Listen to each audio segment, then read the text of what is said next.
Hello বন্ধুরা, আমি এসেছিলাম আমার মার বান্ধবী, আমার আন্টির বাড়িতে লোকনাথ বাবার উৎসবে। আন্টির বাড়িতে প্রতি বছরই লোকনাথ বাবার উৎসব হয় খুব বড় করে। এই যে তার ব্যানার, আর এটা হলো এন্ট্রান্স আন্টিদের। এটা আমি সকালে এসেছি, এখন ফাঁকা, কিন্তু এই জায়গাটাই সন্ধেবেলা 500-600 লোকে পুরো ভরে যায়।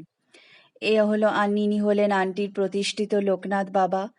আন্টির বাড়িতে ইনি প্রতিষ্ঠিত। খুব সুন্দর করে বাবাকে সকালে সাজানো হয়েছে, বিকেলে আরেক রকম ভাবে সাজানো হয়।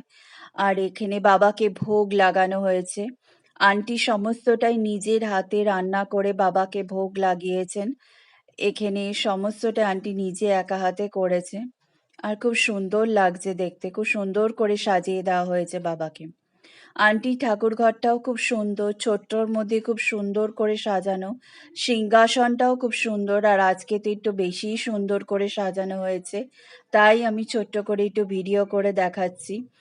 আর এখানে শিবলিঙ্গ আছে, খুব বড় শিবলিঙ্গ, এটাও প্রতিষ্ঠিত শিবলিঙ্গ।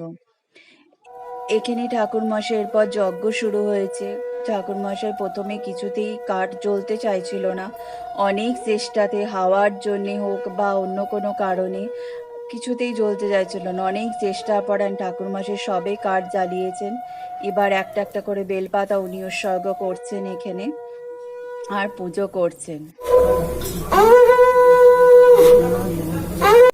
আমার মা এখানে অঞ্জলি দিচ্ছে। মার আসতে একটু দেরি হয়ে গিয়েছিল, এই জন্যে মাকে আলাদা করে ঠাকুরমশাই অঞ্জলি দেওয়াচ্ছে এখানে। সেই মা বসে বসে অঞ্জলি দিচ্ছে। মা জানেন আমি ভিডিওটা করছি, তাহলে এক্ষুনি বলতো কেন ভিডিও করছিস অঞ্জলি দেওয়ার। এখানে মা একাই বসে অঞ্জলি দিচ্ছে, তাই আর আমি চুপচাপ দাঁড়িয়ে ভিডিও করছিলাম এখানে। এটা হলো রান্নার জায়গা। এখানে সকালের, দুপুরের আর রাতের জন্যে রান্না হচ্ছে। এখানে দেখতেই পাচ্ছ সবাই কাজে ব্যস্ত। আমি একটু ভিডিওটা করে দেখালাম যে কত কিছু রান্না হচ্ছে, তবে খাওয়ার ভিডিও আমি করতে পারিনি, সরি। নিজেই খেতে ব্যস্ত ছিলাম, তাই আর করার কেউ ছিল না। এটা এখানে আমি একটু পোজ না দিলে হয় না। এখানে পদ্ম ফুল ফোটানো হচ্ছে।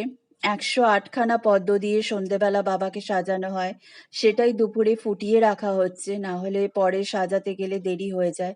এখানে 108খানা পদ্ম আছে, এক এক করে সব ফোটানো হচ্ছে, এরপর বাবাকে সাজানো হবে। এটা হলো আমার সন্ধেবেলার সাজ। আর এটা হলো বাবার সেই সন্ধেবেলার সাজানো মূর্তি। এটা 108খানা পদ্ম দিয়ে সাজানো হয়েছে। সন্ধেবেলা অনেকই ভিড় হয়েছিল, অনেক লোকজন এসেছিল, তাই সন্ধেবেলার ভিডিও আমি খুব একটা করিনি। শুধু বাবার জায়গাটা, বাবার মূর্তির ভিডিওটা করেছিলাম।